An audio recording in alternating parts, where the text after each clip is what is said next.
नमस्कार. रसिक वाचकच्या आजच्या 109व्या सत्रामध्ये मी सुयोग पाध्ये सर्वांचं स्वागत करतो.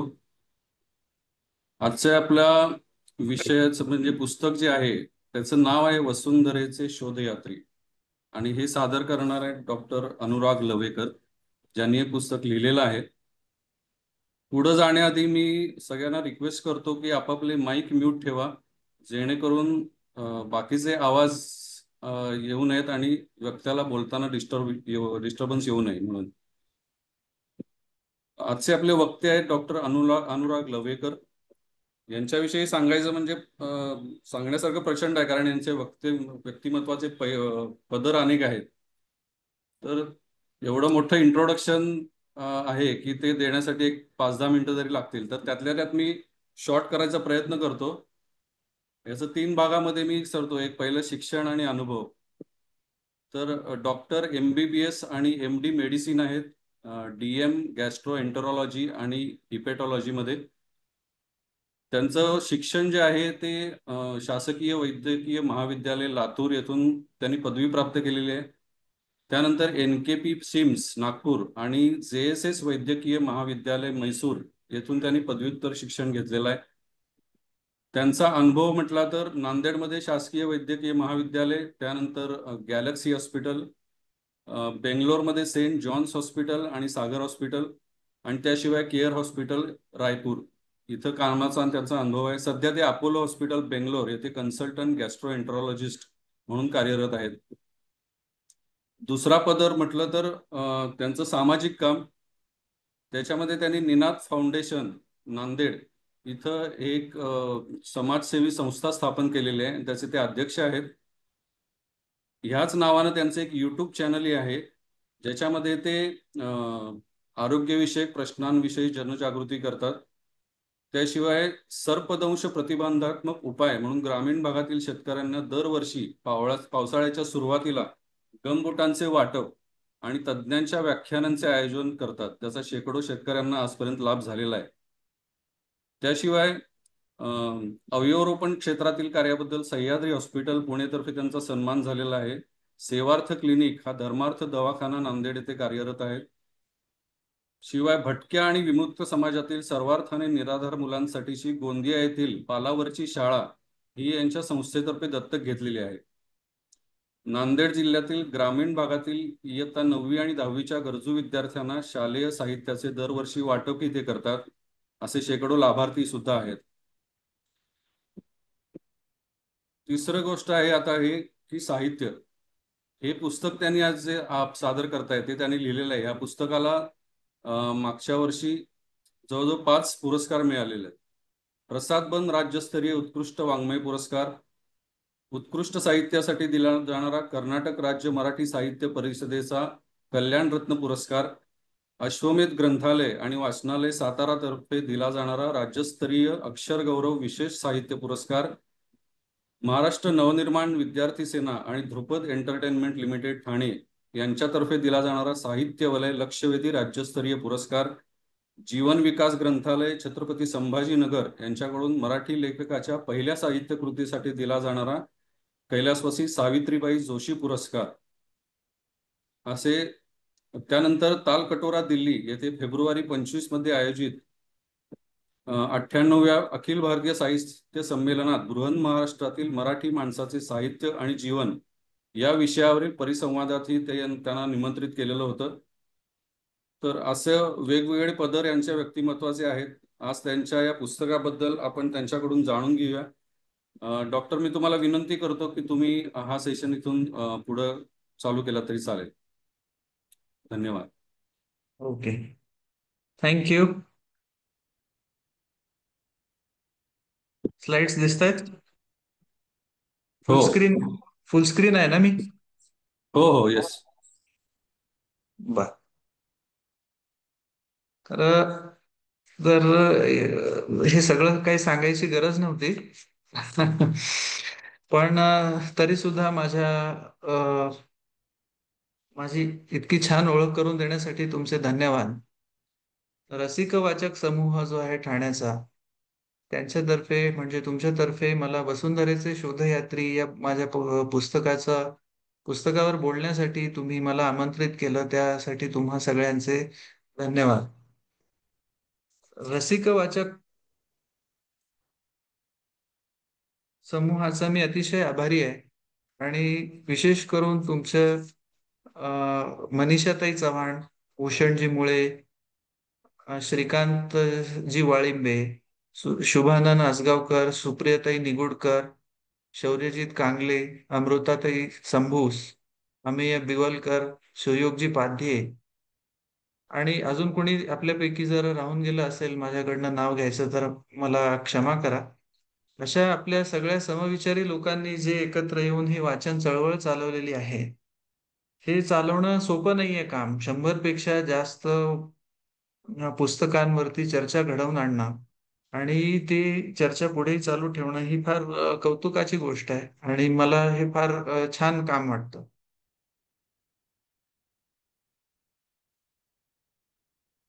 वसुंधरेचे शोधयात्रीच्या पुस्तकाचं जर बोलायचं झालं तर मध्ययुगीन काळात अनेक साहसी खलाशी दर्यावर्दी नाविक युरोपहून जगाच्या वेगवेगळ्या भागांमध्ये प्रवासाला निघाले.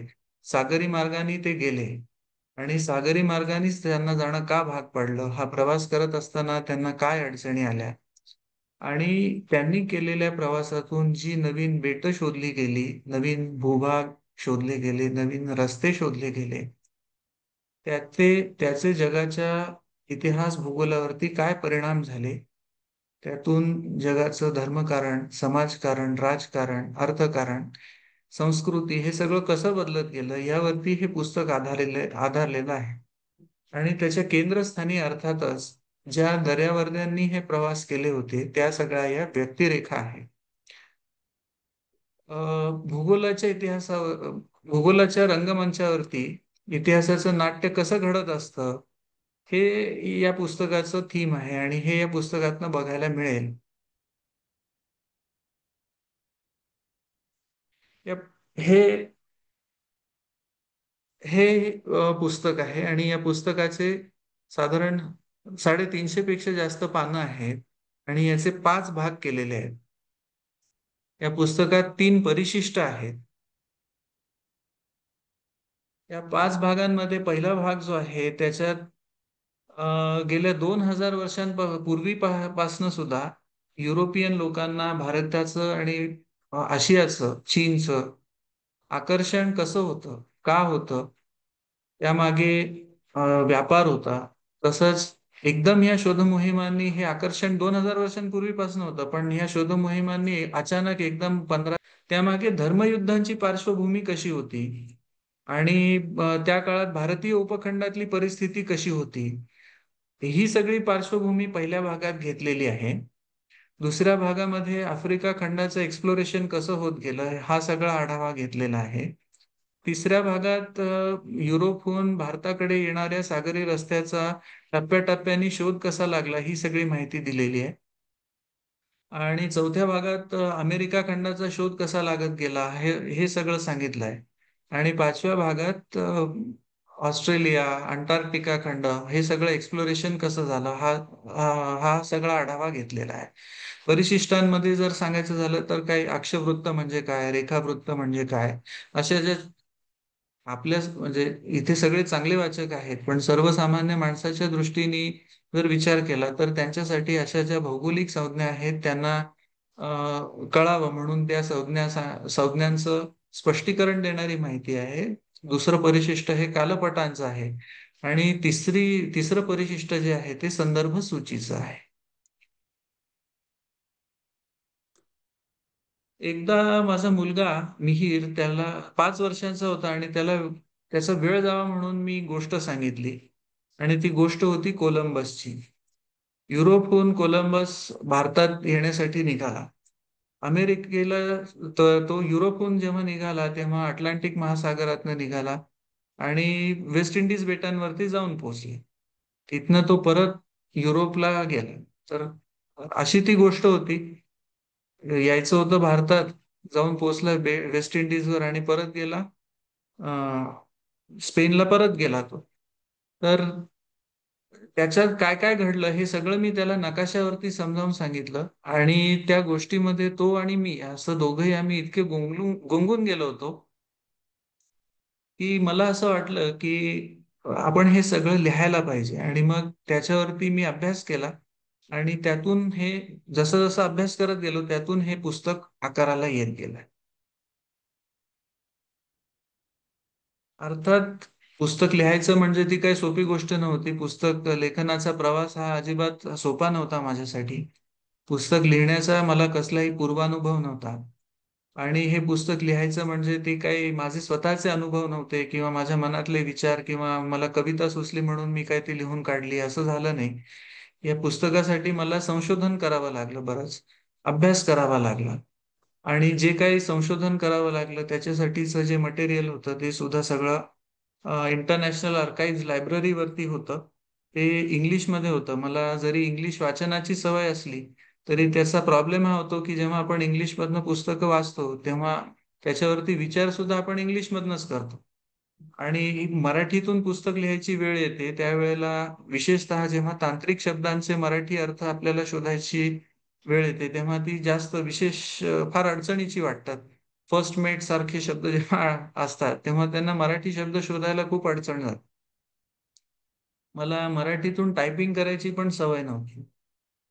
लॅपटॉप असेल किंवा मोबाईल किंवा टॅब वरती मराठी टायपिंग करणं पण खूप अडचणीचं होतं माझ्यासाठी. तेव्हा ज्या वेळेला मी लिहायला सुरुवात केली तेव्हा मी अगदी नोट्स वगैरे वापरत नव्हतो. म्हणजे माझ्याकडे साधा मोबाईल होता त्यावेळी. अगदी सुरुवातीच्या काळामध्ये अ, हे मी स्पीच टू टेक्स्ट सुद्धा करून बघितला, पण तो तो सुद्धा खूप म्हणजे ती अशी गोष्ट होती की रोगापेक्षा इलाज भयंकर असा त्याच्यात प्रकार झाला. आणि मला त्याच्यात एडिटिंग मध्ये पण खूप वेळ माझा खर्च झाला. आणि लिहायला सुरुवात केली मी पुस्तक त्यावेळी मी रेसिडेंट डॉक्टर होतो. त्याच्यात मला इमर्जन्सी ड्युटीज करून आणि कौटुंबिक जबाबदाऱ्या सांभाळून हा सगळा अभ्यास करून पुस्तक पूर्ण करायला 5 वर्ष लागली. तिथून ते प्रकाशकांकडे गेलं आणि ते मार्केटमध्ये यायला अजून 1 वर्ष लागलं, आणि शेवटी ते पूर्णत्वाला गेलं. पण जेव्हा झालं त्यावेळेला मला खूप आनंद झाला की एक काम मी जे हातात घेतलं होतं ते मी पूर्णत्वाला नेऊ शकलो. या शोध मोहिमा जेव्हा सुरुवात झाली त्याची पार्श्वभूमी समजावून घेणं महत्वाचं आहे. त्याला इस्लाम आणि ख्रिश्चन यांच्यातल्या धर्मयुद्धांची पार्श्वभूमी आहे. मध्ययुगात इस्लामच्या उदयानंतर फार झपाट्याने उत्तर आफ्रिका आणि मध्य आशियाचा भाग इस्लामच्या अंमलाखाली आला. आणि या भागातूनच युरोपचा आफ्रिका आणि आशियाशी सगळा व्यापार चालायचा. तर झालं असं की हा भाग जेव्हा इस्लामच्या अंमलाखाली आला त्यावेळेला सुद्धा काही रस्ते असे होते जिथून युरोप हा आशियाशी व्यापार करू शकत होता. एक सिल्क रूट नावाचा जो रस्ता आहे त्या सिल्क रूट वरून युरोपचा आशियाशी व्यापार चालू शकत होता. कॉन्स्टँटिनोपल हे जे शहर आहे ते युरोप आणि आशियाला जोडणारं दुवा असलेलं शहर आहे.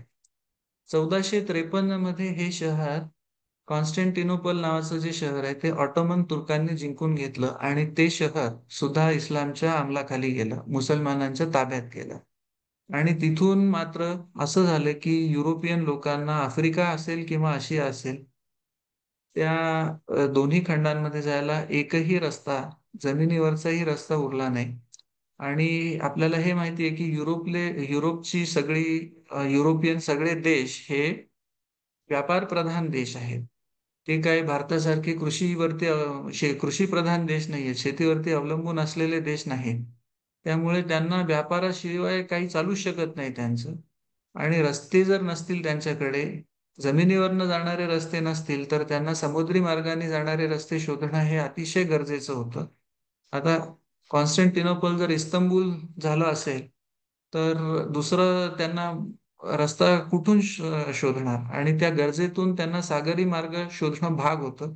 आणि त्या गरजेतून, गरज ही शोधांची जननी आहे आणि त्या गरजेपोटी या सागरी मोहिमांना चालना मिळालेली आहे. इथून मग हे सागरी शोध मोहिमांनी त्याच्यामुळे जोर धरलेला आहे. आफ्रिका खंडाला वेगळं करणारी एक अतिशय निमुळती अशी जिब्राल्टरची खाडी आहे. भूमध्य समुद्र आहे मध्ये मोठा, पण जिथे नॅरोएस्ट पॉइंट आहे तो आहे जिब्राल्टरच्या खाडीचा. आणि या जिब्राल्टरच्या खाडीच्या परिसरामध्ये 15व्या शतकाच्या सुरुवातीला चाचेगिरी खूप वाढलेली होती. आणि समुद्री चाच्यांनी काय केले की पोर्तुगालचा जो राजपुत्र होता त्या राजपुत्राचं अपहरण केलं. आणि टँजियर नावाचा जो देश आहे, आफ्रिका खंडाच्या उत्तर टोकाला तो आहे, त्या टोकावरच्या स्युता बंदरात त्या राजपुत्राचं अपहरण करून त्याला तिथे नेऊन ठेवले. पोर्तुगालचा जो दुसरा राजपुत्र होता, हेनरी त्याचं नाव, त्या हेनरीनी असा त्याच्या बापाला म्हणजे राजाला भरीला पाडलं की आपण हे स्युता बंदर जिंकून घेऊ.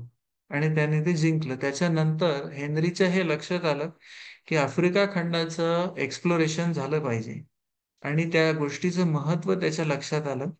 आणि त्यांनी सेग्रेस हे जे बंदर आहे, पोर्तुगालच्या नैऋत्य टोकावरचं सेग्रेस नावाचं बंदर आहे, तिथे त्यांनी वेधशाळा बांधल्या, जहाज बांधणीचे कारखाने उभारले, नौकानयनाचं फॉर्मल प्रशिक्षण देणाऱ्या संस्था काढल्या, वाऱ्यांच्या वाहणाऱ्या दिशांचा अभ्यास केला आणि शोध मोहिमांचं औपचारिक पाया घालणारी जी एक ट्रेनिंग सेंटर्स असतात ती काढली. आणि शोध मोहिमांची औपचारिक सुरुवात ही ह्या हेनरीनी केलेली आहे. आणि हा जो हेनरी होता त्यांनी जे खलाशी पाठवले त्यांना हेनरिकन नेव्हिगेटर्स म्हणतात. या हेनरिकन नेव्हिगेटर्सनी आफ्रिका खंडाच्या संपूर्ण वायव्य भागाचं धांडोळा घेतलेला आहे. हा जो हेनरी आहे तो स्वतः नेव्हिगेटर किंवा खलाशी किंवा दर्यावर्दी नव्हता, तो राजपुत्र होता. नंतरच्या काळात जे दोन ब्रिटिश लेखक होते 19व्या शतकात, त्यांनी त्या हेनरीला हेनरी द नेव्हिगेटर असं संबोधलेलं आहे. आणि ब्रिटनमध्ये कुठल्याही पोर्तुगीजाचा पहिला पुतळा असण्याचा मान हा हेनरीला आहे. आपल्यापैकी काही लोक गेले असतील, लंडनला जाऊन आले असतील. बेलग्रेव्ह नावाचा एक भाग आहे, जसा ठाण्याचा पाचपखाडी भाग आहे, अतिशय गजबजलेला आणि मध्यवर्ती भाग आहे, तसा लंडनला बेलग्रेव्ह नावाचा एरिया आहे. त्या बेलग्रेव्ह मध्ये या हेनरीचा जो पुतळा आहे तो अतिशय लंडनच्या मध्यवर्ती भागातला आहे. आणि तो he is the first Portuguese in Britain की ज्याचा पहिला पुतळा ब्रिटननी बांधलेला आहे. आणि मला इथं सांगायला आनंद वाटतो की आपलं वसुंधरेचे शोधयात्री हे पुस्तक आहे, हे आता अमेरिकेतही उपलब्ध आहे, ब्रिटनमध्ये सुद्धा उपलब्ध आहे.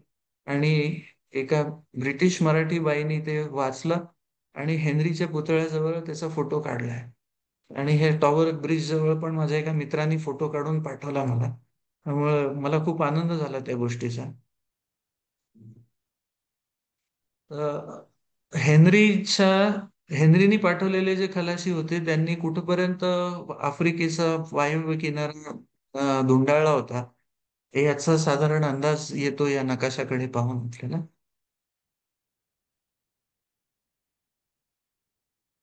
भारतात येणारा पहिला पोर्तुगीज कोण आहे असं जर आपल्याला विचारलं तर आपण पटकन म्हणतो वास्को द गामा. पण वास्को द गामा हा पहिला पोर्तुगीज नाहीये भारतात आलेला आहे. पहिला भारतात आलेला पहिला पोर्तुगीज होता पेड्रो कोविला.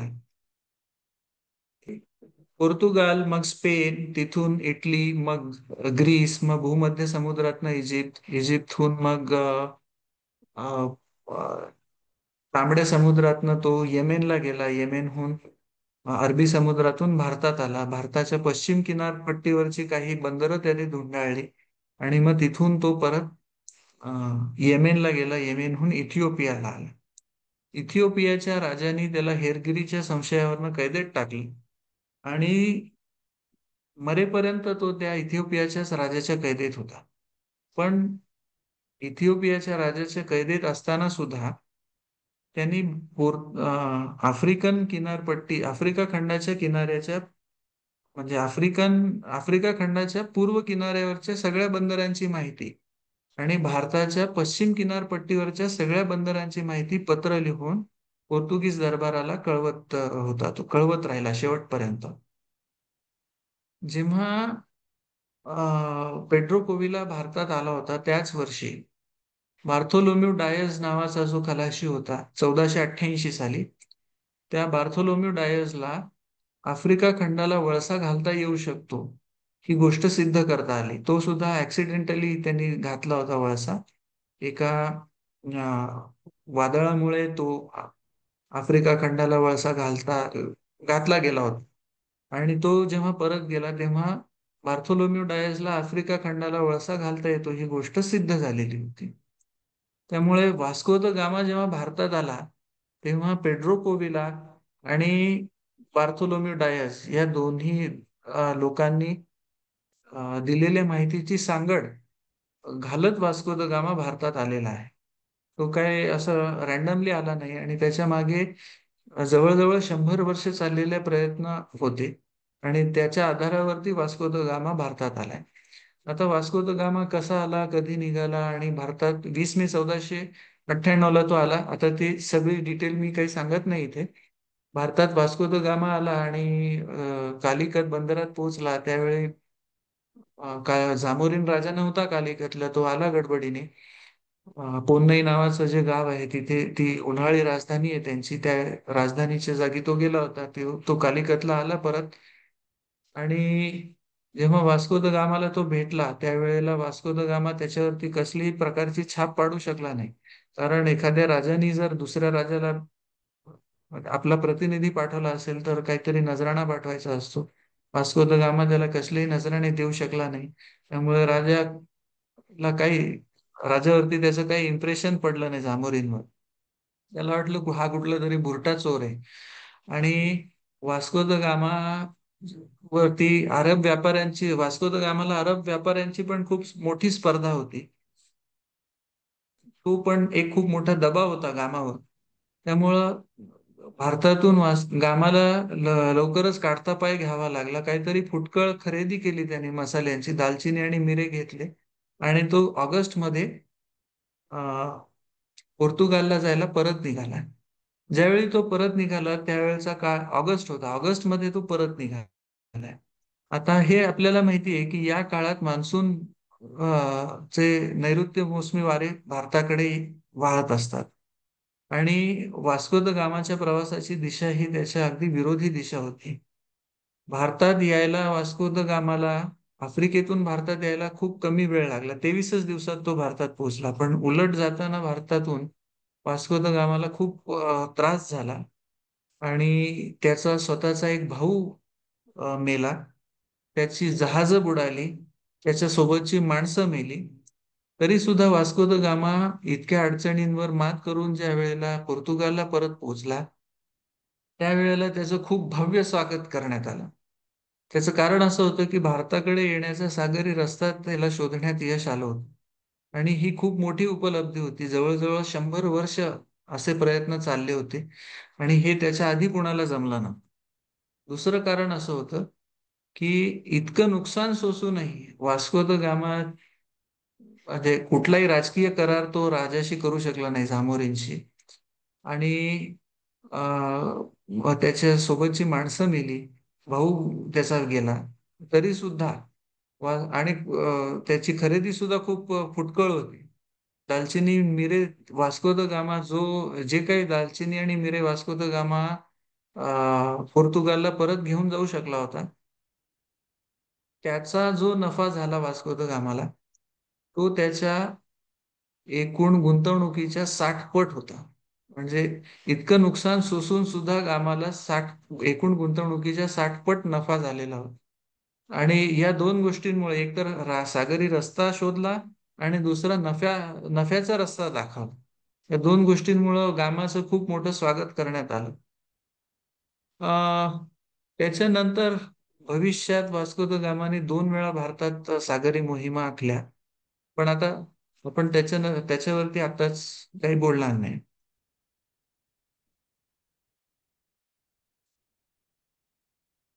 ही हे कल्पना चित्र आहे वास्को द गामा आणि झामोरीनच्या भेटीचं.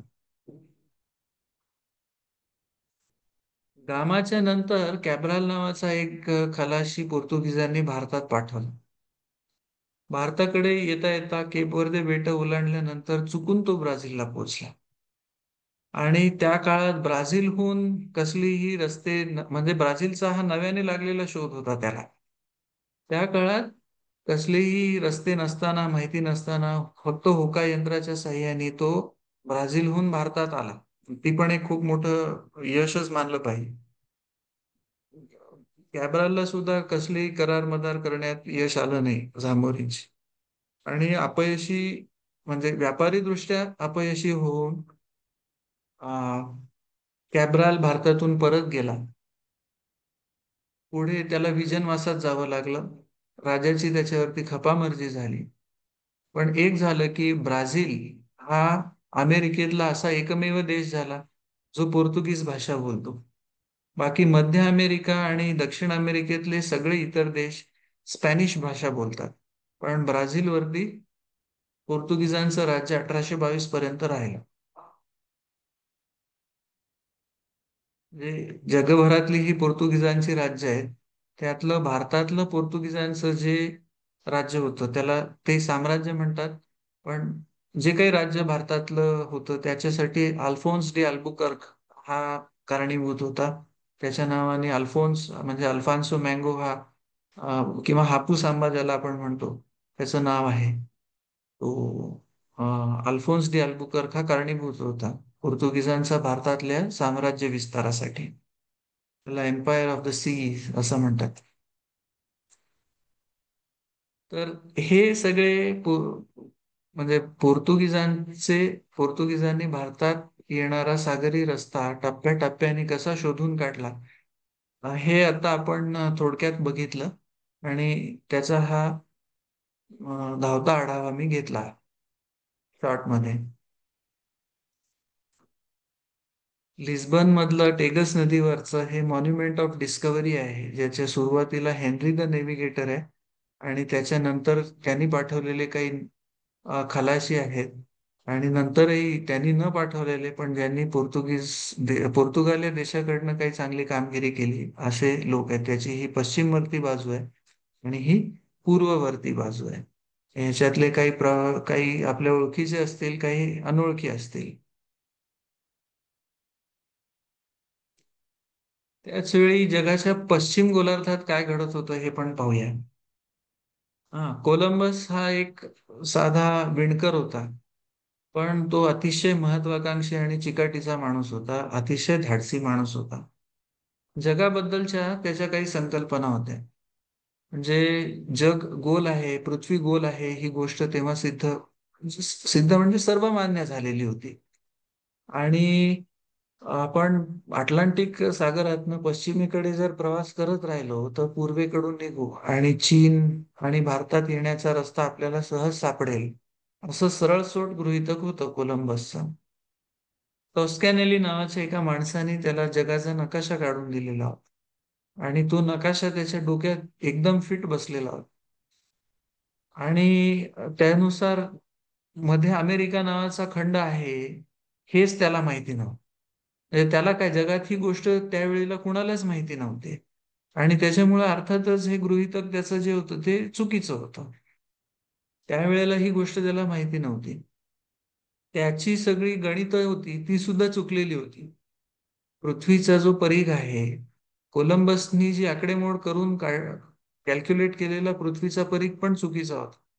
कारण कोलंबसनी काढलेला पृथ्वीचा परीघ जी हा रोमन मैल हे एकक वापरून काढलेला होता आणि त्याच्यासाठी जी सूत्र वापरलेली होती त्या सूत्रांमधली आकडेमोड ही सगळी अरेबिक मैलांमधली होती.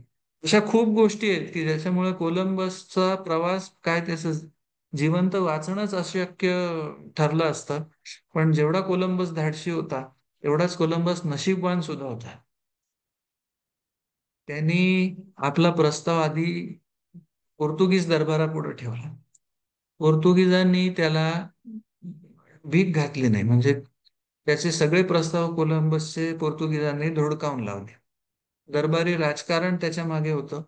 त्याच्या मागे कोलंबसावर बद्दलची असूया पण होती.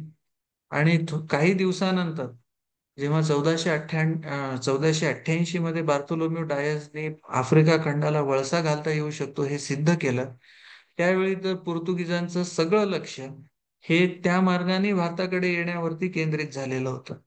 त्यामुळे कोलंबसच्या रस्त्याने भारत किंवा चीनकडे जाऊ शकतो यावरती पोर्तुगीजांना त्याच्यामध्ये अजिबात इंटरेस्ट राहिलेला नव्हता.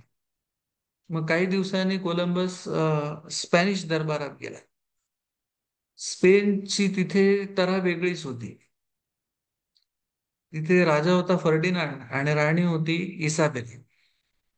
त्यांचं जे लग्न होतं ते पॉलिटिकल मॅरेज होतं, राजकीय लग्न होतं. फर्डिनांड हा अॅरागॉन प्रांताचा राजा होता आणि कॅस्टिल प्रांताची राणी होती इसाबेला, आणि या दोघांच्या लग्नामुळे हे दोन प्रांत एकत्र होऊन एकसंध स्पेनची निर्मिती झालेली होती. हा जो फर्डिनांड होता तो अतिशय संशयी आणि हेकेखोर माणूस होता. आणि त्यांनी कोलंबसच्या प्रस्तावाला सतत अडथळे आणले. त्याला सतत अ, कोलंबस एक म्हणायचा तर तो काहीतरी वेगळं सांगून त्याचं म्हणणं हाणून पाडायचं. आणि स्पॅनिश दरबारात पण आपलं काही काम होत नाही असं वाटलं कोलंबसला, आणि अतिशय निराश मनाने कोलंबस त्या फेमस अल्काझार किल्ल्यातून परत निघाला होता. त्यावेळेला ह्या इसाबेलानी त्याला दूत पाठवून परत बोलवलं आणि त्यावेळेला त्याचा प्रस्ताव मान्य केला. म्हणजे आपला नुसता प्रस्ताव मान्य करून घेण्यासाठी कोलंबसला 10 वर्ष वाट बघावी लागली. म्हणजे आपण इतके लवकर निराश होतो, पण कोलंबसला त्याचा प्रस्ताव मान्य करून घ्यायला 10 वर्ष इतका चिकाटीचा होता की तो 10 वर्ष त्यांनी वाट बघितली नुसता प्रस्ताव मान्य करून घेण्यासाठी. मग जेव्हा प्रस्ताव त्याचा मान्य झाला त्यावेळेला तो स्पेनहून निघाला. आता तो स्पेनहून कसा निघाला, त्याला प्रवासात काय काय अडचणी आल्या, म्हणजे 3 जहाजं होती त्याची, सांता मारिया, नीना आणि पिंटा. त्याला प्रवासात काय काय अडचणी आल्या, त्याचे जे सहप्रवासी होते ते कसे घाबरले, त्यांनी कोलंबसने त्याच्या सहप्रवाशांची समजूत कशी घातली, आणि हळूहळू प्रवास जसा पुढे सरकतोय तशी जमीन जवळ येत चालल्याच्या खाणाखुणा ज्या आहेत त्या कोलंबसनी कसं ओळखलं की आता जमीन जवळ येते आहे. नंतर तो जेव्हा बहामा बेटांवरती पोहोचला 12 ऑक्टोबर 1492ला, तेव्हा काय झालं किंवा तो बहामा बेटांवरती थांबल्यावर काय झालं, तिथून तो युरोपला परत कसा गेला, युरोपला परत गेला तेव्हा ज्या रस्त्याने तो बहामा बेटांवरती पोहोचला होता तोच रस्ता त्याने परतीचा का नाही घेतला, त्याला वेगळ्या रस्त्याने परत का जावं लागलं, आणि तो स्पेनला परत कसा पोहोचला. स्पेनला परत पोहोचल्यानंतर पुढच्या 10 वर्षात त्याने आणखीन 3 वेळा, म्हणजे 1502 पर्यंत अजून 3 वेळा असे टोटल 4 प्रवास केले. आणि चौथ्या प्रवासानंतर फर्डिनांड राजाची परत त्याच्यावरती खपामर्जी झाली, आणि त्या राजाने जे करार केले होते कोलंबसशी ते सगळे करार त्यांनी पाळले नाहीत. कोलंबसला फसवलं. त्याच्यानंतर कोलंबसनी त्या राजावरती केस केली कोर्टात त्या काळात. त्याच्यानंतर कोलंबसही वारला, तो राजाही वारला, आणि त्या कोर्टातल्या केसेस ह्या 150-200 वर्ष चालूच राहिल्या. त्या सगळ्या कोर्टातल्या केसेसना कोलंबियन सूट्स असं म्हणलं जातं. हे सगळं मला असं वाटतं की आपण असं वाचलं मुळातून पुस्तकातून तर ते जास्त संयुक्तिक राहील. आता इथे आपल्याला सगळं वेळेच्या अभावी मी सांगत बसणार नाही. पुढचा एक जो होता फर्डिनांड मॅगेलन नावाचा खलाशी, तो स्पेनहून निघाला. ब्राझीलच्या पूर्व किनारपट्टीवरती खराब हवामानामुळे त्याला 3 महिने अडकून पडावं लागलं. त्यानंतर त्याच्या विरुद्ध बंडाळी झाली. त्या 270 प्रवासी होते आणि 5 जहाजं होती. तर अ, ती बंडाळी त्यांनी मोडून काढली. त्यातलं एक जहाज परत पाठवलं. काही जे विरोधक होते त्यातले काही विरोधकांना त्यांनी त्या एका जहाजावरती परत पाठवलं. जेव्हा हवामान सुधारलं त्यानंतर त्यांनी दक्षिण दिशेने प्रवास चालू ठेवला, आणि जी सामुद्रधुनी दिसते आहे केप हॉर्नच्या वरची, तिथून त्या सामुद्रधुनीतून तो पॅसिफिक महासागरात आला. आता त्या सामुद्रधुनीला त्याने मॅगेलानची सामुद्रधुनी असं नाव दिलं. ज्या वेळेला तो पॅसिफिक सागरात आला त्यावेळेला त्या समुद्राला पॅसिफिक हे नाव नव्हतं. पण त्यावेळेला तो समुद्र त्याला शांत वाटला. त्यावेळेला त्याच्या विरुद्धची बंडाळी शांत झालेली होती. त्यावेळेला वातावरण चांगलं होतं आणि एकंदर त्याच्या मनस्थितीला अनुरूप असं सगळं वातावरण होतं. म्हणून त्या समुद्राला त्याने प्रशांत किंवा पॅसिफिक असं नाव दिलंय. म्हणजे हे नाव जे आहे ते मॅगेलानने नाव दिलेलं आहे प्रशांत महासागर. खरं तर तो समुद्र जो आहे तो काही प्रशांत नाहीये. तो सगळ्यात अशांत महासागर आहे. जगात तिथून पुढं असं वाटलं मॅगेलॅनला की आता 2-3च दिवसांचा प्रवास उरलाय, कारण हा समुद्र किती मोठा आहे हे त्याला माहीतच नव्हतं. जगाचं 2/3 व्याप्ती ह्या समुद्रानेच केलेली आहे ही गोष्ट मॅगेलॅनला त्या वेळेला माहितीच नव्हती. तिथून जेव्हा प्रवास चालू राहिला त्याचा, त्यावेळेला नंतर तो काही दिवसांनी फिलिपिन्सला आला. फिलिपिन्सला आल्यानंतर त्यांनी धर्मप्रसाराचा प्रयत्न केला आणि त्याच्यातून जी चकमक तिथे झाली होमाबोन आणि लापू-लापू ही मॅक्टन बेटावरती, तर त्या चकमकीतून मॅगेलान मारला गेला. मॅगेलानचे बहुसंख्य साथीदार तिथे ठार मारले गेले आणि जे काही थोडे बहुत वाचले, ते जीव वाचवून कसंबसं जीव वाचवून ते 1522ला त्यांनी पृथ्वी प्रदक्षिणा पूर्ण केली आणि व्हिक्टोरिया हे असं एकमेव जहाज होतं जे स्पेनला परत येऊ शकलं. त्या जहाजावरती फक्त 20 प्रवासी होते 270 पैकी, जे स्पेनला परत येऊ शकले. आणि जे 20 प्रवासी परत येऊ शकले त्यातले बहुतेक प्रवासी हे मॅगेलानच्या विरोधी गटातले होते, बंडाळी केलेल्या लोकांपैकी. त्यातला फक्त काही असे मोजके प्रवासी होते जे मॅगेलानचे निष्ठावान होते. अंतानियो पिझाफिट्टो नावाचा एक जो होता तो मॅगेलानचा अतिशय निष्ठावान होता. त्यांनी या सगळ्या प्रवासाचं वृत्तांकन करून ठेवलेलं होतं आणि हस्तलिखित त्याचं तयार केलं होतं. ते हस्तलिखिताच्या त्याने अनेक प्रती केल्या. त्या प्रती घेऊन तो स्पेनच्या राजाला भेटला, पोर्तुगालच्या राजाला भेटला, अनेक इतर युरोपियन देशांच्या राजांना भेटला आणि त्याच्यामुळे मॅगेलानचं हे काम सगळ्या जगाला कळू शकलं. शोध मोहिमांच्या या सुरुवातीच्या काळात स्पेन आणि पोर्तुगाल या दोन देशांमध्ये स्पर्धा होती. त्यामुळे जेव्हा कोलंबसनी नव्या जगाचा शोध लावला त्यावेळेला स्पेन आणि पोर्तुगालनी आधी घाईघाईने करार केला की 46 अंश रेखावृत्तांच्या पश्चिमेकडेचे जे नवीन काही जर समुद्रातले भूभाग सापडले तर त्याच्यावरती स्पेनचं राज्य असेल आणि 46 अंश रेखावृत्ताच्या पूर्वेकडे जर काही नवीन भूभाग सापडले तर त्याच्यावरती अ, पोर्तुगालचं राज्य असेल. पण जेव्हा नंतरच्या काळामध्ये मॅगेलाननी पृथ्वी प्रदक्षिणा पूर्ण केली त्याच्यावरनं खरोखरच हे सिद्ध झालं की पृथ्वी गोल आहे. त्याच्यात आता काही शंकाच उरली नाही आणि असं झालं की जी गोष्ट पश्चिमेकडून येऊ शकते ती आता पूर्वेकडूनही येऊ शकते जर गोल फिरत गेलं. त्यामुळं ह्या दोन देशांना परत एकदा ह्या गोष्टीचा फेरविचार करावा लागला आणि सॅरागोसा नावाचा आणखीन एक त्यांनी करार केला सॅरागोसा नावाच्या गावात. त्याच्यात असं ठरलं की 142 अंश रेखावृत्तांच्या पश्चिमेकडे जर नवीन काही भूभाग सापडला तर त्याच्यावरती पोर्तुगीजांचं राज्य आणि पूर्वेकडे जर काही भूभाग सापडला तर त्याच्यावरती स्पॅनिश लोकांचं राज्य. पण हे या दोन देशांनीच मिळून ठरवलं होतं आणि युरोपमध्ये काही फक्त हे दोनच देश आहेत असं काही नव्हतं. नंतरच्या काळात शोधमोहिमांच्या या स्पर्धेमध्ये ब्रिटिश उतरले, फ्रेंच उतरले, डच उतरले आणि या करारांना फारसा काही अर्थ उरला नाही. सुरुवातीच्या काळात हे चालून गेलं. भारतापुरता जर विचार करायचा झाला तर भारतामध्ये सुरुवातीला पोर्तुगीजांचं राज्य होतं पण नंतर ते का मागे पडले? डच लोकांचं उच्चाटन भारतातून कसं झालं? भारतात फ्रेंच आणि ब्रिटिशांची सत्ता स्पर्धा होती आणि त्याच्यात फ्रेंच लोक मागे पडले आणि नंतर ब्रिटिशांचंच भारतावरती राज्य कसं आलं याची एक व्यवस्थित मीमांसा करणारं प्रकरण मी पुस्तकात घेतलेलं आहे. हा अमेरिको वेस्पुसी नावाचा जो माणूस आहे तो पोचला दक्षिण अमेरिकेत गेला आणि जगाला अज्ञात असलेला हा कुठला तरी नवीन भूभाग आहे आणि तो खंड आहे. मोठा खंड आहे, ही छोटी छोटी बेटं नाहीत, हा खंड आहे, ही गोष्ट त्याच्या पहिल्यांदा लक्षात आली. म्हणून अमेरिकेला अमेरिका हे नाव हे त्याच्या नावावरनं पडलं आणि हे नाव त्यांनी स्वतः दिलेलं नाही. त्याला कदाचित ही गोष्ट माहीत पण नसेल की अमेरिकेला आपल्या नावावरनं नाव पडलंय. वाल्सी मुल्लर नावाच्या माणसाने अमेरिकेला अमेरिगो वेस्पुसीच्या नावावरनं नाव दिलंय.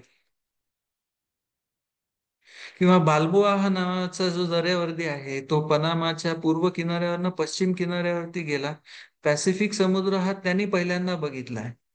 तर आज पनामा कालवा जो आहे, पनामा कालवा हा अटलांटिक आणि पॅसिफिक महासागरांना जोडणारा कालवा आहे. आणि त्याच्यामुळं पूर्ण दक्षिण अमेरिका खंडाला वळसा घालून करावा लागणारा प्रवास हा टळतो. आणि त्याच्यामुळे पनामा कालव्याला या बाल्बोआचं नाव दिलेलं आहे. पनामा कालव्याच्या दरवाजांना पनामाची करन्सी किंवा चलन सुद्धा बाल्बोआ हेच आहे. त्याचं कारण हे आहे की पॅसिफिक समुद्र पाहणारा हा पहिला युरोपियन माणूस होता किंवा पहिला ज्ञात माणूस आहे. याची पण स्टोरी खूप इंटरेस्टिंग आहे, पण आपण वेळेच्या अभावी आता थोडस आटोपतं घेऊया. कोलंबसच्या आधी अमेरिका पाहून आलेले व्हायकिंग्स कोण होते, किंवा आइसलँड ग्रीनलँड ह्या भागांचा शोध कसा लागला, न्यूझीलंड ऑस्ट्रेलियाचा शोध कसा लागला, किंवा मॉरिशसचा शोध कसा लागला, किंवा जेम्स कुकची कामगिरी काय आहे. रोआल्ड अमुंडसेनचं अंटार्क्टिका खंडामध्ये जाऊन त्यांनी दक्षिण ध्रुवावरती पहिल्यांदा झेंडा रोवला हे माहिती असतं आपल्याला, पण त्याच्या पलीकडे अमुंडसेनचं काम काय आहे, हेनरी हडसननी काय केलेलं आहे, असं जगातल्या बहुतेक सगळ्या महत्वाच्या खलाशांबद्दल आपण हे पुस्तकात माहिती घेतलेली आहे. आपल्याला माहिती असलेलं जग हे आज असं दिसतंय, पण शोधमोहिमा होण्यापूर्वी जग असं नव्हतं. म्हणजे लोकांना माहिती असलेलं जग असं नव्हतं. आणि आज आपल्याला जे जग दिसतंय हे शोधमोहिमांच्या नंतर माहिती असलेलं जग आहे. म्हणजे उपग्रह वगैरे आहेत, पण त्याच्या कितीतरी आधी आपल्याला आउटलाईन जगाची अशी दिसते. तर कितीतरी भौगोलिक शोध म्हणजे सागरांचे प्रवाह, वाऱ्यांची दिशा, किंवा आकाशातली नक्षत्र, तारे, कॉन्स्टलेशन्स हे सगळं या शोधमोहिमांचं फलित आहे. आणि आज असं आपण म्हणतो की संपर्क क्रांती झालेली आहे आणि जग जवळ आलेलं आहे, किंवा एका झूम मीटिंग वरती आपण एका फटक्यात सगळे एकत्र येतो. पण जे शोधयात्री होते त्यांच्याकडे अशी काही संपर्काची साधनं नव्हती. त्यांच्याकडे फक्त म्हणजे हातात होका यंत्र होतं आणि कागद त्यांचे जिगर होती, तेवढीच त्यांची साधनं होती. तर या सगळ्या खलाशांनी आपल्या जीवावरती उदार होऊन या यात्रा केलेल्या आहेत. आणि हवामानशास्त्र, वेधशाळा हे सगळं ह्या शोधयात्रांचंच म्हणजे हवामानशास्त्राचा तर पायाच या शोधयात्रांमुळे घातलेला आहे.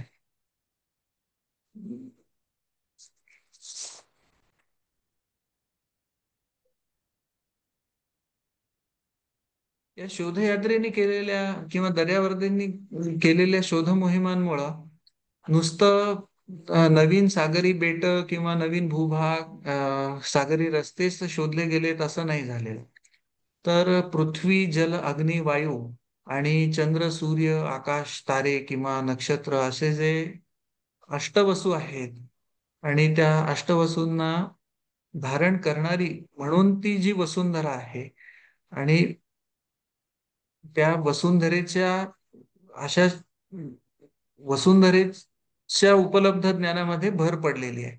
आणि म्हणून ते वसुंधरेचे शोधयात्री आहेत. हे नुसतंच भूभागांच्या शोधयात्रा नाही आहेत, किंवा भूशोधांच्या नवलकथा नाहीत, किंवा त्या नुसत्याच सागरी मार्गांच्या शोधांच्या नवलकथा नाहीत, तर ती वसुंधरेची शोधयात्रा आहे.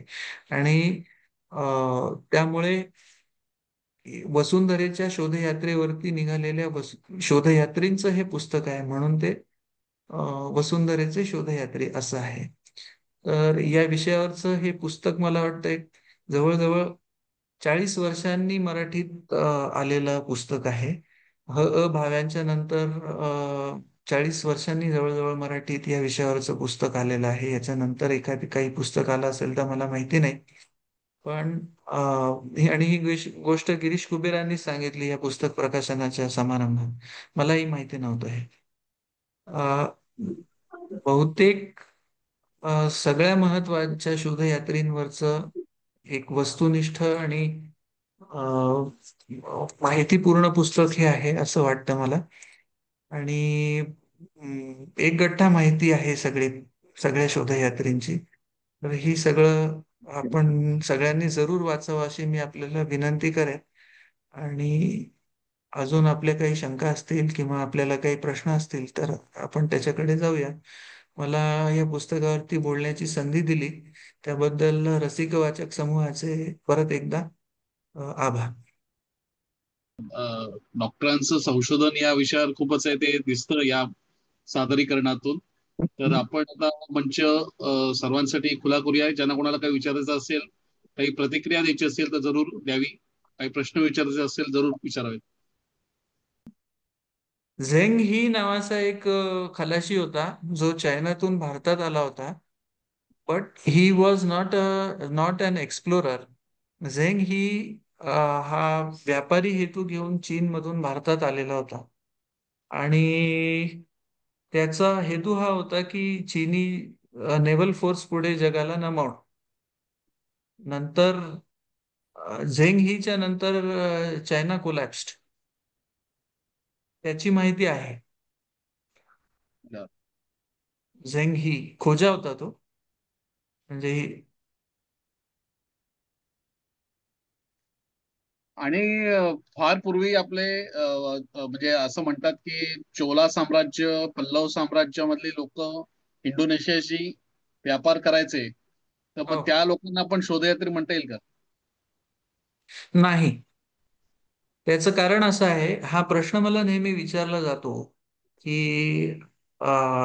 नेहमी युरोपातले लोक जगभरात गेले आणि त्यांना एक्सप्लोरर म्हणलं जातं किंवा भारतातले असे कुठले प्रवासी होते जे जगभरात गेले आणि त्यांनी जगभरातल्या भारतातून इतक्या ठिकाणी लोक गेले पण भारताला काही फायदा का नाही झाला. तर त्याचं उत्तर माझं नेहमी असं मी देतो की भारतातनं जे लोक गेले ते सगळे व्यापारासाठी जर कोणी गेलं तर त्यांनी फक्त व्यापारच केला.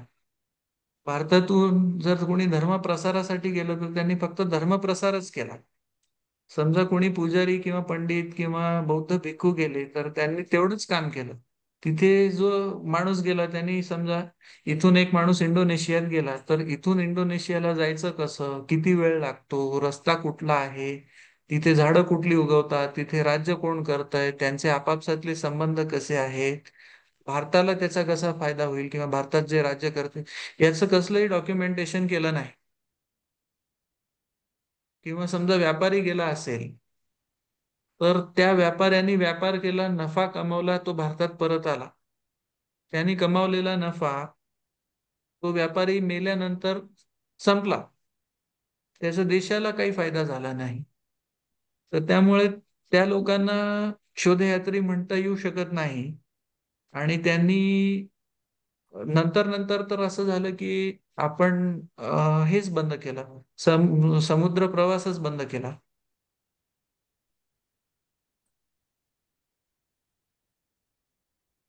हॅलो. बरोबर. हा. ऐकू येतंय? हो, येत आहे मॅडम.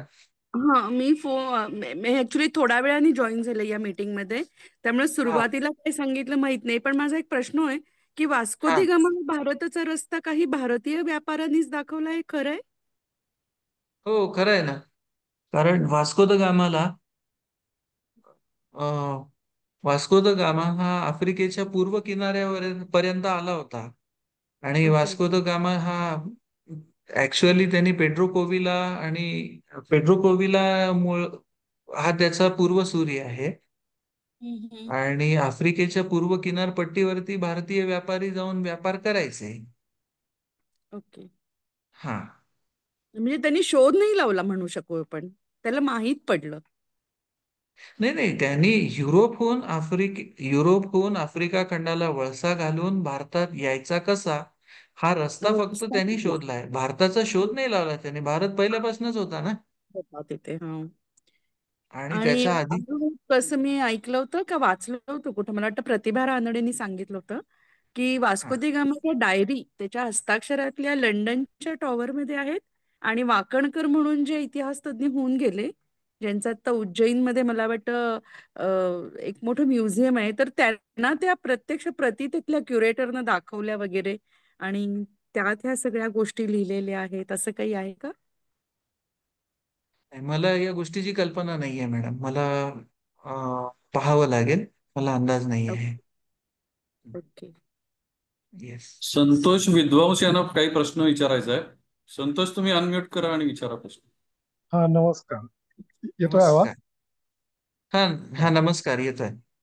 तुम्ही जे चीनी एक नाव सांगितलं तर ते मी ते सेपियन्स पुस्तकामध्ये वाचलेलं मला आठवतं की या शोध मोहिमांच्या आधी म्हणजे वास्को द गामा आणि कोलंबसच्याही आधी तो चिनी आणि ती जहाज प्रचंड मोठी जहाज होती त्यांच्याकडे आणि ते आफ्रिकेच्या पश्चिम किनाऱ्यापर्यंत वगैरे पोहोचलेले होते. तर बरोबर, याबद्दल बरोबर, बरोबर. ते तुमच्या पुस्तकांमध्ये काही नाही का कव्हर केलेलं? आहे, झेंग ही नाव आहे त्याचं. अच्छा, तोच तुम्ही सांगितलं का? अच्छा, बरं. झेंग झेंग ही हे नाव आहे, पण त्याच्यानंतर पुढे काही झालं नाही. झेंग हीच्या नंतर कोलॅप्स झाली. सगळी चीनी राजवटच कोलॅप्स झाली आणि ती राजवट बदलली नंतर. हा, ओके ओके, ठीक, थँक्यू. हा. श्री विकास नाईक यांना काय विचारायचंय? हा, तुम्ही अनम्यूट करा आणि विचारू शकता. Hello doctor Anurag. हा, बोला. आम्ही असं लहानपणापासून ऐकतोय की भारतातून मसाल्याचा वापर सगळीकडे चालायचा. युरोप, आफ्रिका, आग्नेय एशिया वगैरे सगळीकडे चालायचा. मग त्याच्यामध्ये असे कोणी दर्यावर्दी निर्माण नाही झाले, असे कोणी प्रवास वर्णन नाही केलं, हा पहिला प्रश्न. आणि दुसरा प्रश्न की आपल्याकडं आपण जे म्हणतोय की समुद्रामध्ये पाय ठेवणं, समुद्र पर्यटन करणं हे निषिद्ध मानलं गेलं, हे कधीपासून झालं? धन्यवाद. नाही, आपल्याकडे आपल्याकडे डॉक्युमेंटेशन कुठल्या गोष्टीचं झालं नाही, ही खरीच गोष्ट आहे. आपल्याकडे जे लोक प्रवास करत गेले, आग्नेय आशियात असेल किंवा इवन आफ्रिका खंडात पण आपले गेलेत, आफ्रिकेत पण आपला व्यापार होता, तो सागरी मार्गानेच होता, पण त्या बर गोष्टीचं डॉक्युमेंटेशन झालं नाही. बर आणि आणि आपल्याकडे ज्या गोष्टी होत्या की सागरी प्रवास करणं निषिद्ध आहे, हे सगळ्या गटांना नव्हतं, सगळ्या समाजांना नव्हतं, काही ठराविक समाजांनाच ते होतं. बर त्याचं नंतर इस्लामी आक्रमणानंतर ही बंधनं जास्त कडक होत गेली, त्याच्या आधी नाही. बर घोरी घोरी आणि तुघलकांच्या आक्रमणानंतर ही बंधनं थोडी कडक होत गेलेली आहेत. त्याच्या आधी फ्री ट्रेड होता. चोल साम्राज्यापर्यंत 1212 नंतर, 1213 या काळानंतर हे कडक होत गेलेलं आहे. Thank you sir. या शोधयात्रींचा शोध तुम्ही कसा घेतला आता याच्याबद्दल थोडं सांगा, कारण हे खूप किचकट आहे आणि कॉम्प्लेक्स आहे एवढं सगळं शोधायचं. म्हणजे हो. ते सागरातले तुम्ही जे मार्ग वगैरे दाखवले आहे त्याच्यामध्ये हा. मगाशी प्रेझेंटेशन मध्ये, हो. म्हणजे एकतर सगळे शोधयात्री, हो. त्यांचे मार्ग, हे हा. सगळं तुम्ही कसं काय शोधलं? म्हणजे त्याच्यावर एक ऍक्च्युली पुस्तक होऊन जाईल छोटेखानी. नाही, सुरुवातीला मी सांगितलं ना, त्याला काही शेंडा बुडखा नव्हता. मी सुरुवात केली कोलंबस पासनं, पण मग नंतर प्रश्न पडला की ही सुरुवात झाली असेल ना कुठून तरी फॉर्मली, हे जसं यू गो ऑन डिगिंग. आणि त्याचं उत्तर मग हेनरी द नेव्हिगेटर पाशी येऊन थांबला माझा शोध, की हे फॉर्मली त्याची सुरुवात कुठून झाली हे जर तुम्ही पाहिलं तर ते ते मी शोधत गेलो आणि मला सापडत गेलं. इतकं सोपं नव्हताच हा प्रवास माझ्यासाठी. मला जे प्रश्न पडत गेले त्यांची उत्तरं मी शोधत गेलो, आणि ते खरं तर तसंच ते संशोधन होत गेलं आणि त्यातून ते घडत गेलं. तुम्ही जर निवडक संदर्भ सूची जरी बघितली पुस्तकातली, म्हणजे तरी तरी पण ती खूप मोठी आहे. चिमुक सातवाहन नावाचा दुसऱ्या शतकातला जो राजा होता, त्याची नाणी सापडली, त्याच्यावर शिडाच्या जहाजांचं चित्र आहे. पणाची पण आहेत नाणी. हा त्याचं पहिल्या त्याचं पहिल्या काळात पहिल्या शतकातला आहे तो. ओ. म्हणजे असं त्याच्याबद्दल वाद आहे, त्याच्याबद्दल चर्चा केली जाऊ शकते, पण असं ठामपणे सांगता येणं अवघड आहे ना. असं हेच म्हणून नाही सांगता येणार. या पुस्तकामध्ये व्हायकिंग्स बद्दल पण आहे का चॅप्टर? आहे, व्हायकिंग्स बद्दल 2 चॅप्टर्स आहेत. कोलंबसाच्या आधीचे व्हायकिंग्स आहेत. ओके. एरिक द रेड आणि लाईफ एरिक्सन हे 2 व्हायकिंग्स आहेत. एरिक द रेडनी आईसलँडचा शोध लावलेला आहे. ग्रीनलँडचा शोध लावलेला आहे, आणि लाईफ एरिक्सन हा कोलंबसच्या आधी जाऊन आलेला आहे. व्हाईनलँडला तो जाऊन आला होता, कॅनडा. आणि तिथे त्यांनी उभी केलेली वस्ती ही जास्त टिकली नाही, आणि त्याच्यानंतर परत कुणी लोक अमेरिकेत गेले नाही, म्हणून कोलंबसचं नाव झालं, लाईफ एरिक्सनचं झालं नाही. पण ऍक्च्युअली जर अमेरिकेच्या भूमीवरती पाऊल ठेवलेला पहिला ज्ञात मानव जर कोण असेल तर तो आहे लाईफ एरिक्सन. ओ. येस.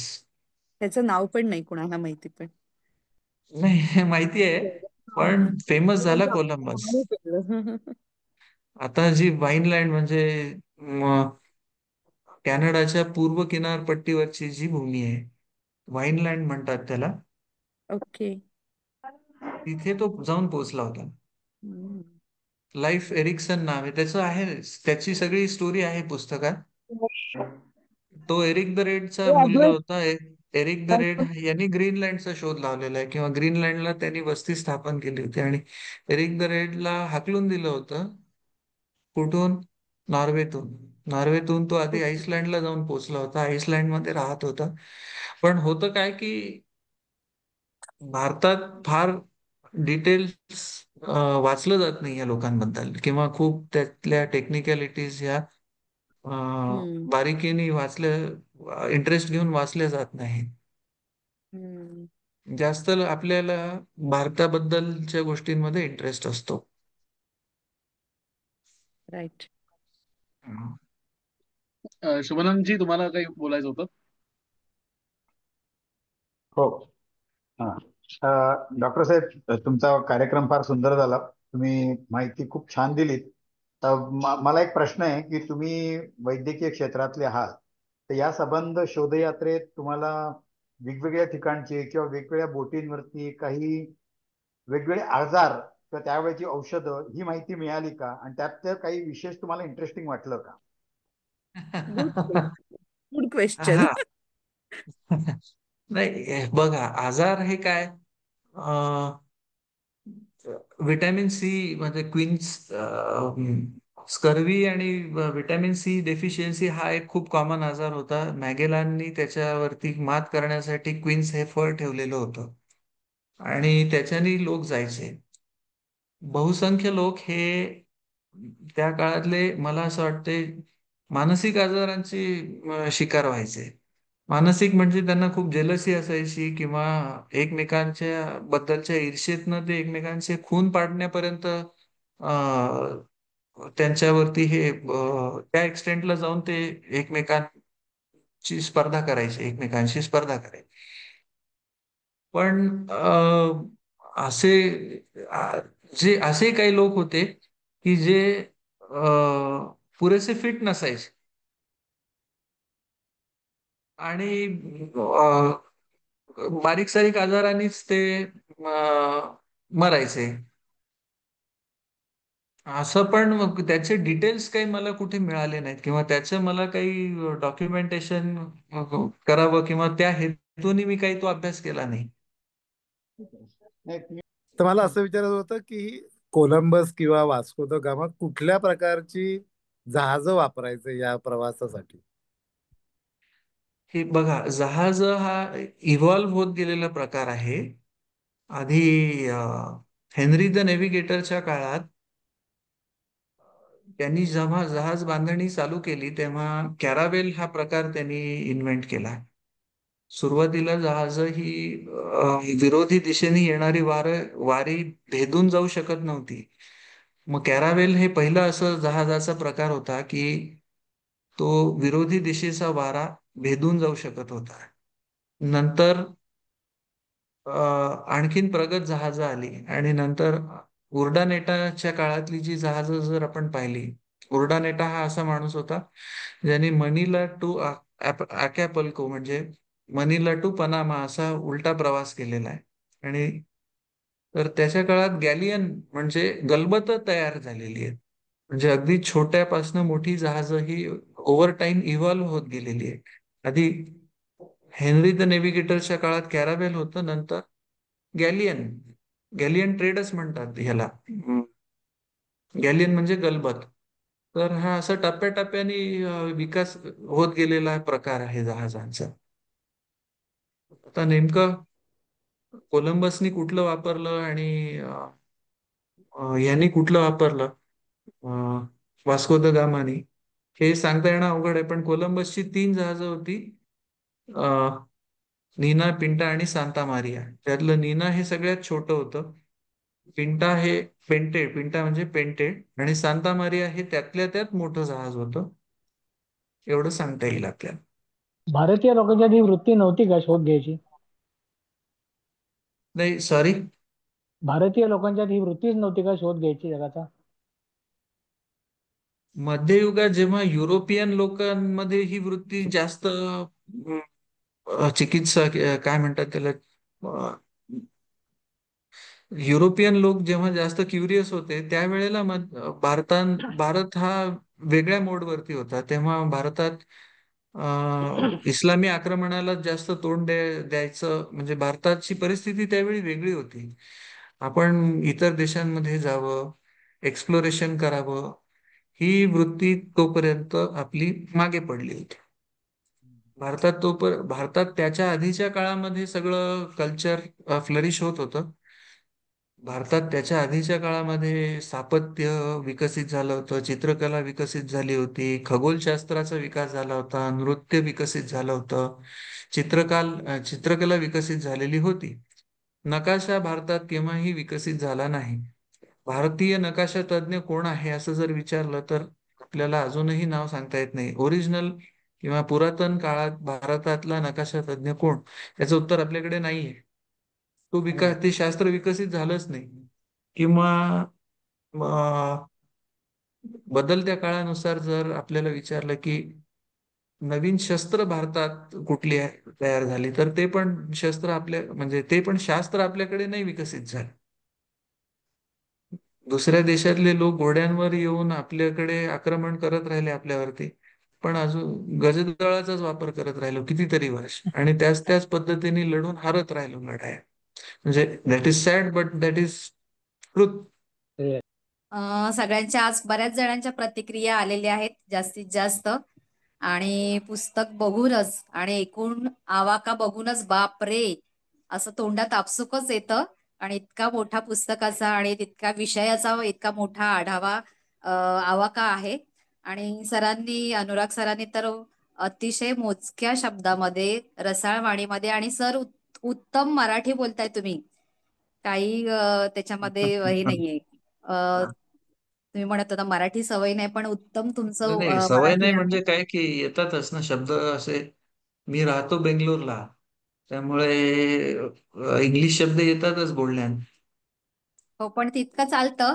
पण जे आहे ते सगळं उत्तम मराठी बोलत आहात तुम्ही. आणि आम्ही तर शाळेमध्ये असताना वास्को द गामाचा जो अभ्यास केला होता तितकंच मर्यादित होतं, आणि बऱ्याच वर्षानंतर तुमचं इतकं सविस्तर या पुस्तकामध्ये आहे. त्यानंतर ते नाव कसं पडलं महासागराचं म्हणा, किंवा प्रशांत महासागर असेल, अमेरिका नाव कसं पडलं, त्या पुस्तकामध्ये तुम्ही विवेचन केलेलं आहे. बऱ्याच जणांना माहितीही नसेल. आणि संदर्भ सूची जी आहे जवळजवळ 7 पानांची तुम्ही दिलेली आहे, पाठपोट. म्हणजे भरपूर अगदी संशोधनात्मक, जो रिसर्च पेपर कसा असतो पुन्हा रेफरन्स दिले जातात, तसं पुस्तकाचं झालेलं आहे. आणि इतकेच छान संदर्भ तुम्ही जोडलेले आहेत. शीर्षक सुद्धा उत्तम दिलेलं आहे, वसुंधरेचे शोधयात्री. म्हणजे जगभरातील शोधयात्रींचे इथे आहे. आणि तुमच्याच पुस्तकामध्ये हजारो मैलांच्या प्रवासाची सुरुवात एका पावलाने होते असं नमूद केलेलं आहे. मला वाटतं हे अतिशय तुम्हाला सुद्धा समर्पक होतं.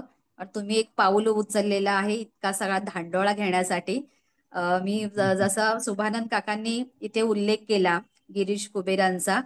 तेही मी नमूद करू इच्छिते की 30-40 वर्षांनंतर हे पुस्तक आले त्यांनी जसं सांगितलेलं आहे. तर ते अतिशय महत्वाचा हा विषय तुम्ही हाताळलेला आहे. वसुंधरेचे शोधयात्री अत्यंत अभ्यासपूर्वक आणि रोचक आणि विचार प्रवर्तक हे पुस्तक आहे. इतिहास आणि भूगोल याचा तर सुंदर संगम साधलेला आहे तुम्ही. आणि मानवजातीच्या नंतर सागरी शोधयात्रांचा विस्तृत पट वाचकांसमोर आपण उभा केला आणि प्रत्येक मोहिमेत दडलेली जिज्ञासा असेल, पराक्रम असेल, धैर्य याच्यामध्ये जाणीव होतेच. आणि वाचणाऱ्यांना सुद्धा हे पुस्तक तितकंच एक वेगळा अनुभव देणारा असेल. थोडासा विषय म्हटला तर किचकट, म्हटला तर गंभीर आहे. आणि असा गंभीर विषय असून सुद्धा तुम्ही या विषयाला रोचकतेनं आमच्या समोर, वाचकांसमोर, रसिकांसमोर मांडलेला आहे. आणि अवघड विषय सहज सुलभ करून आमच्या समोर मांडला, त्याच्याबद्दल सर्व रसिकांतर्फे मी आपले मनापासून आभार व्यक्त करते. आणि आगळा वेगळा विषय आपण छान संदर्भ छान दिलेत, विवेचन सुंदर आवडलं, त्याबद्दल पुन्हा एकदा खरंच मनापासून आभार. थँक्यू.